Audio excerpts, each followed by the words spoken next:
back to our channel. So it's us again, Tim and Van Adventures, and for today's video, we will do another reaction to the video of Destin. So other side of the truth channel, and the video is about the top 15 mistakes and lock up in a malicious lockdown. So this is the video by Al Jazeera. So let's start. Let's start. Recent video that was published, and unfortunately it has so many mistakes, and so we're gonna pick the top 15 to cover today. Number 15, taking videos and footages of police and military. I've got my ID. Look, this is my ID. I'm from the press. Again. This is lockdown area. No camera, please. But we're within our rights to report from here. Oh, yeah. But this lockdown area. Throughout the entire world, you really can't be taking footage of police and military. So many countries, that's illegal. Even in the United States, if you took video footage of the security around the White House, that could get you thrown in jail. Well, Al Jazeera thinks Yeah, it's kind of true. Like It's kind of true.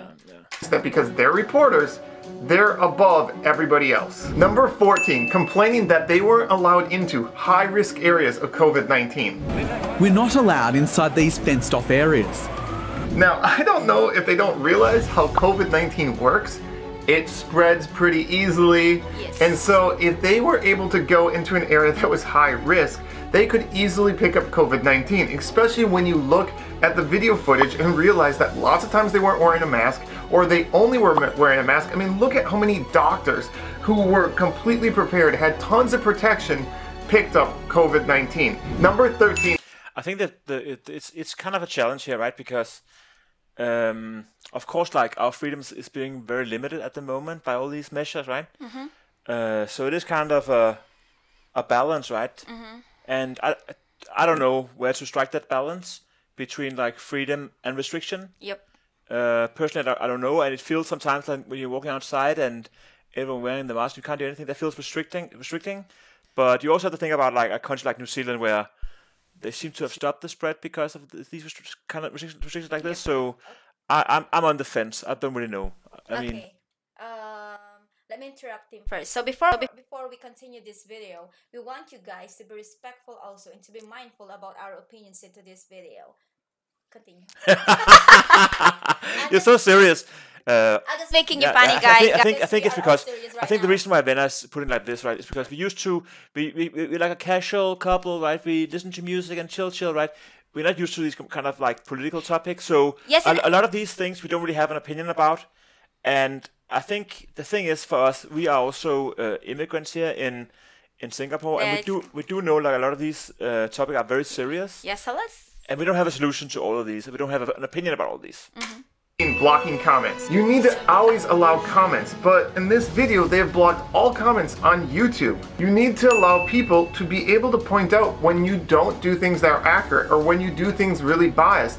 But if you don't allow comments, people can't point those out. And I just think as a reporter, it's so unprofessional to block comments. I really don't think YouTube should allow that. Number 12, complaining that the government never responded. Several requests to interview the Senior Minister, Home Minister and his deputies were declined. Alright, Mr. Drew Ambrose. Well, the government's a little bit busy. They're fighting this thing called COVID-19, which is extremely deadly and spreads super easy, and sorry, they probably didn't have time to answer every single question you had because they're busy fighting the disease.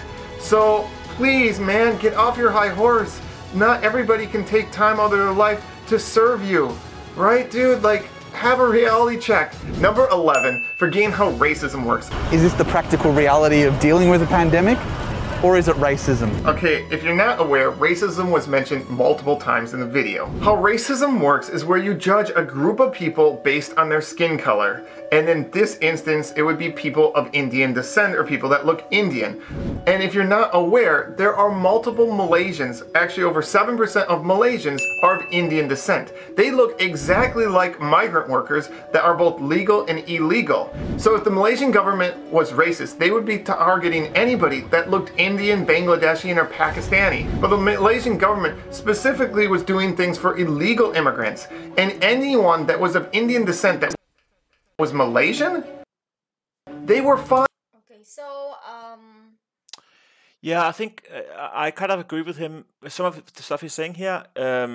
So I think I really sympathize with people who come to a foreign country to work, and I know these are people who have a very tough life. Yeah. So I really sympathize with like illegal or legal. I sympathize with those people, but you have to realize also that I don't know any country in the world that accept like illegal immigrants.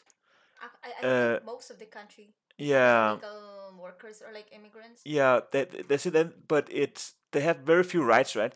And it's a very serious topic, and I understand like if you are an illegal immigrant, it must be incredibly tough. But I don't know any countries like if I was to travel to some place and just demand to have a right to be there, that's not how countries work today, right? Actually, sometimes and you can discuss like if that's fair. I'm not sure. you know sometimes it's like they misunderstood sometimes the meaning of stereotyping and racism. Oh yeah, the difference. Yeah. So sometimes they thought that let's say oh she's like this, she's like that, she's a Filipino, which is people thought already that it's a racism, which is that's stereotyping. Yeah. It's like if I say that all people who I don't know play football are dumb, that would be stereotyping as well, right? It's not really racism. Fine, they had no complaints. So this is clearly not a racism issue, this is an illegal immigration issue. And those are different things. To call it racism is just completely wrong and out of place. Number 10, ignoring countries that are extremely racist towards their migrant workers. I've traveled all around the world and I have several friends that are migrant workers, and there are several places where I discovered that people were very racist towards migrant workers. And actually in Malaysia, migrant workers are treated better than almost anywhere else in the world. Here, locals of a different country call legal migrant workers lazy, messy, unhygienic. Number 9, treating illegal migrant workers like they're all victims.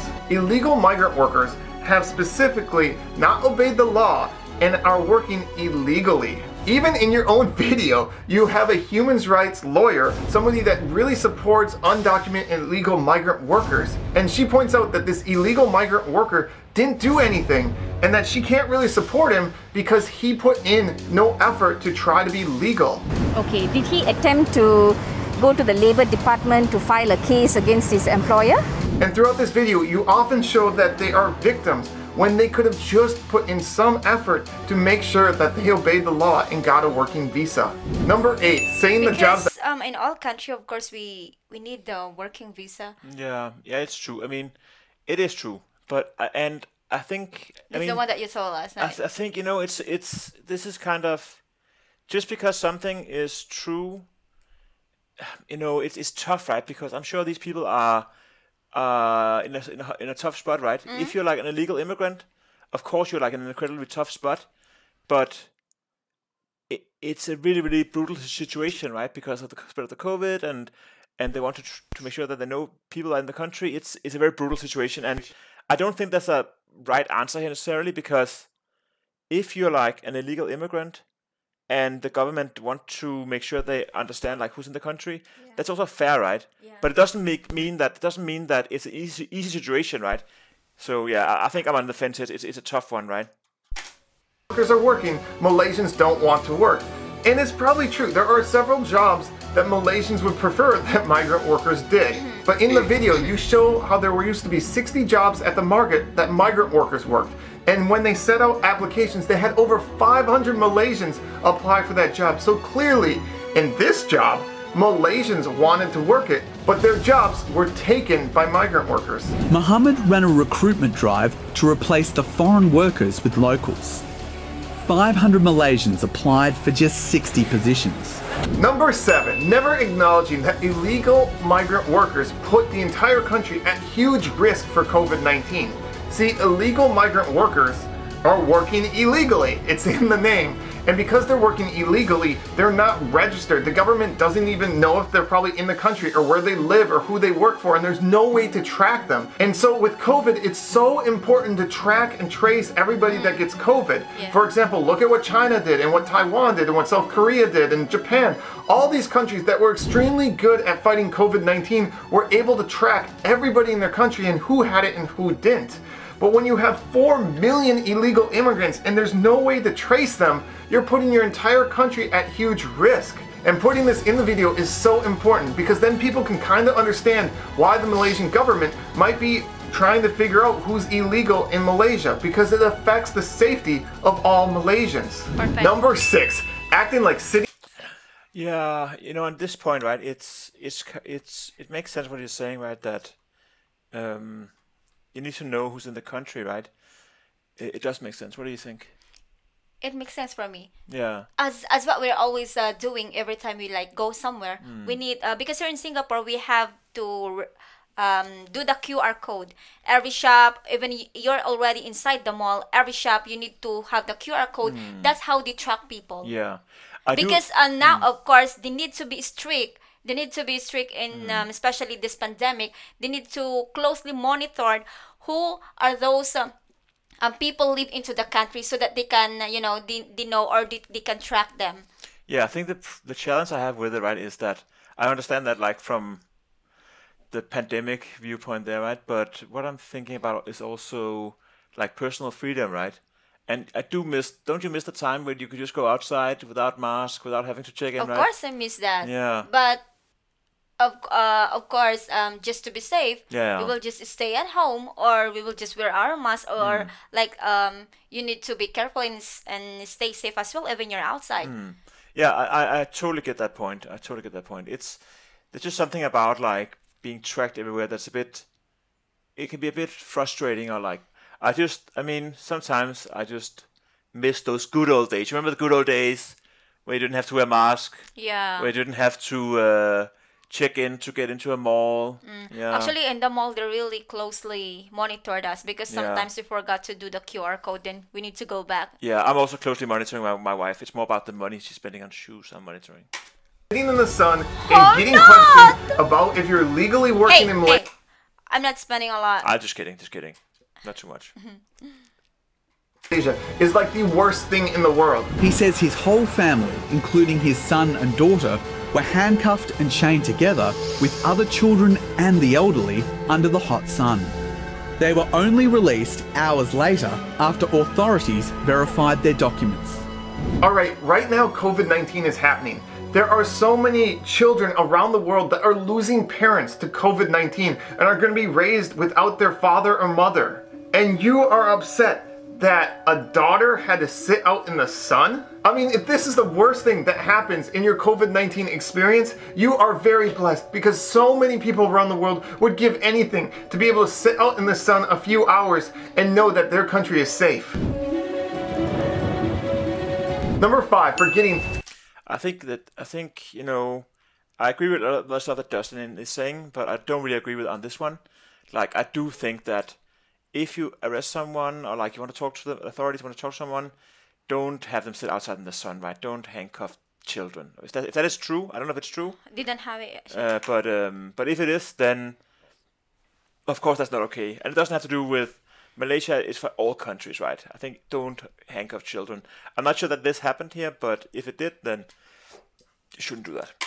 That everybody is going through a really hard time right now. It's not just the legal migrant workers or the migrant workers. Malaysians as well are going through a hard time. So many Malaysians have lost their job. So many Malaysians are struggling right now. And to focus that the only people struggling are illegal migrant workers and migrant workers is unfair.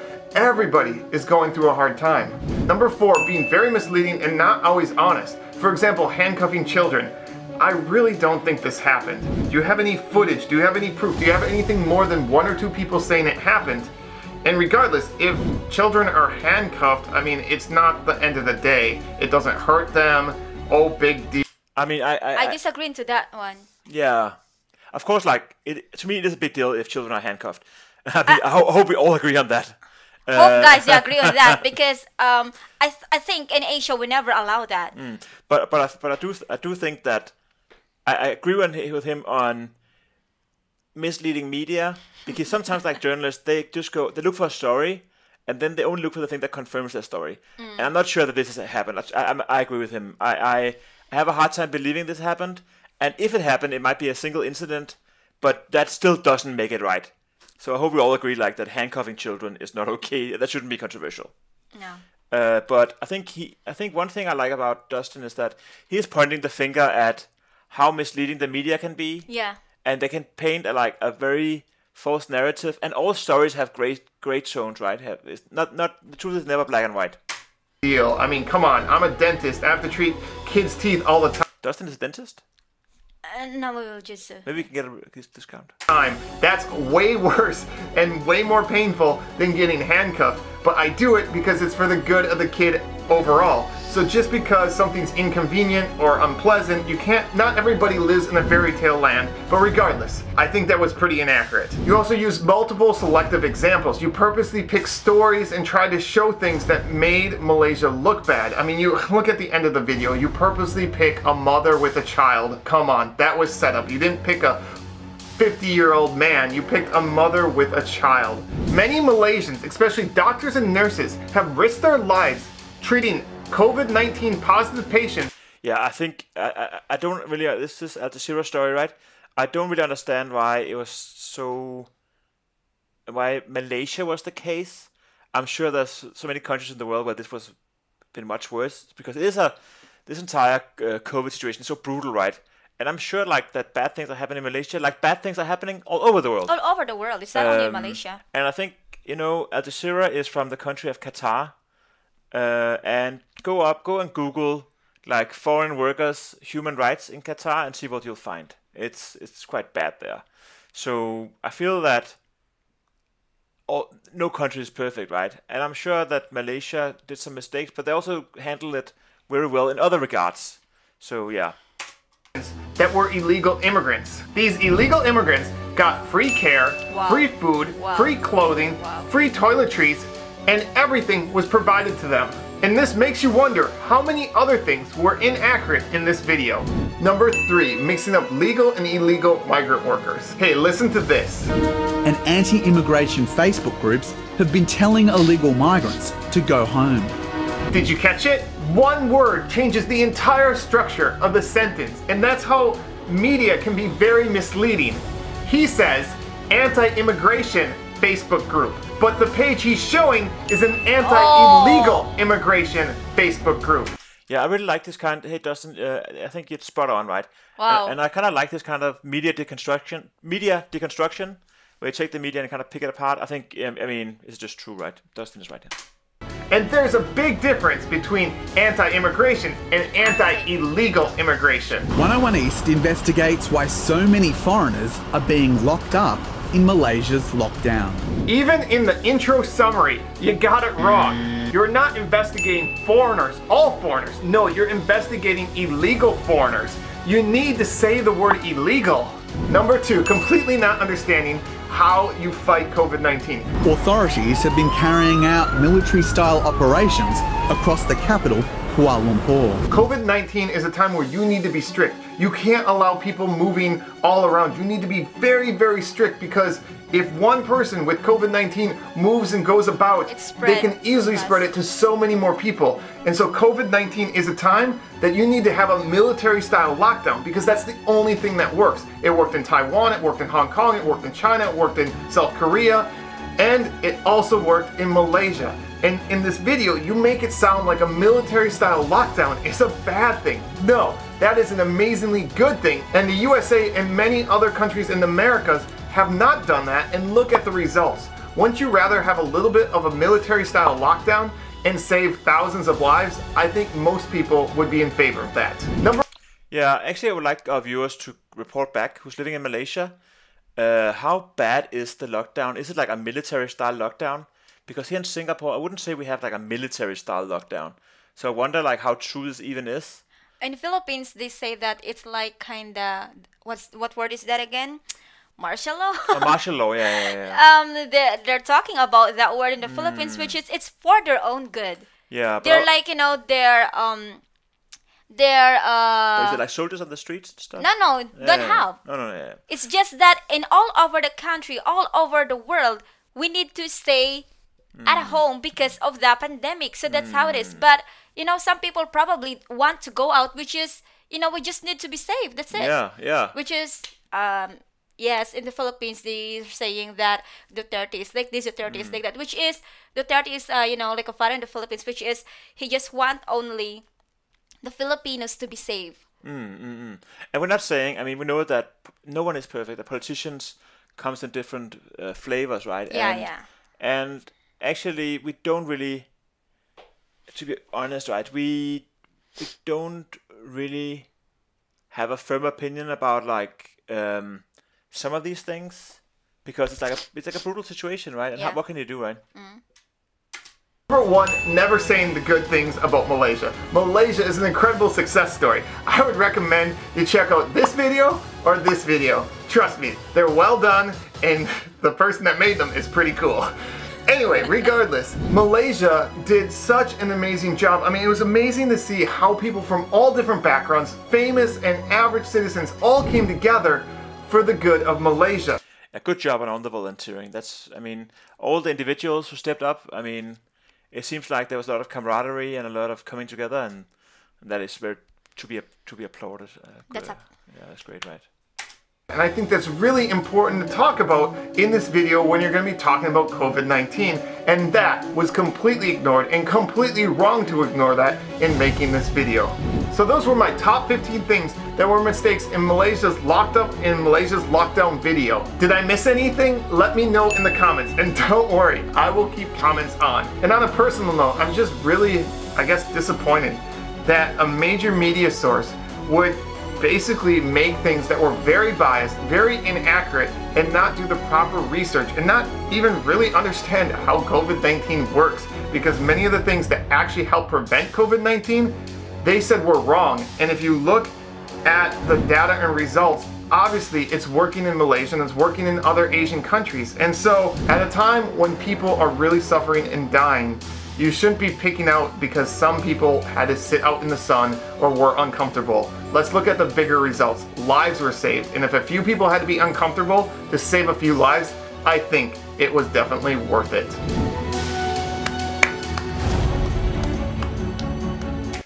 Yeah, Wow. I think it's an interesting video, and I think thank you, Dustin, for doing this video. Of course, like all of these stories, like they're not black and white, and I think the thing that was said in the original video about Al Jazeera, it's not really fair to one single country. I don't think it's fair.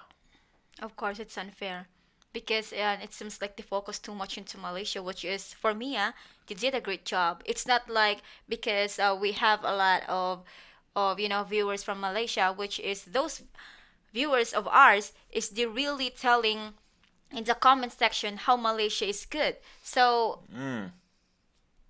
yeah. I mean, I think at least all this media there's been. I mean, this reportage from Al Jazeera is definitely like very biased. I think there's no there can't be two thoughts about that. And these topics are never black and white. But I think it's good to discuss these topics, right, and try and get close to the truth about these things. yes. And also, please comment. Please add your own comments below about how you see the situation. We want to know, guys, your opinions about this. But once again, please be mindful and respectful for our opinion, okay? And what else? So this is an honest reaction, guys. So if we say something wrong or something bad, this is how it is. This is an honest reaction. So this is Tim and Vena again saying terima kasih. Terima Please be kasih. safe, everyone. Bye-bye. Bye bye.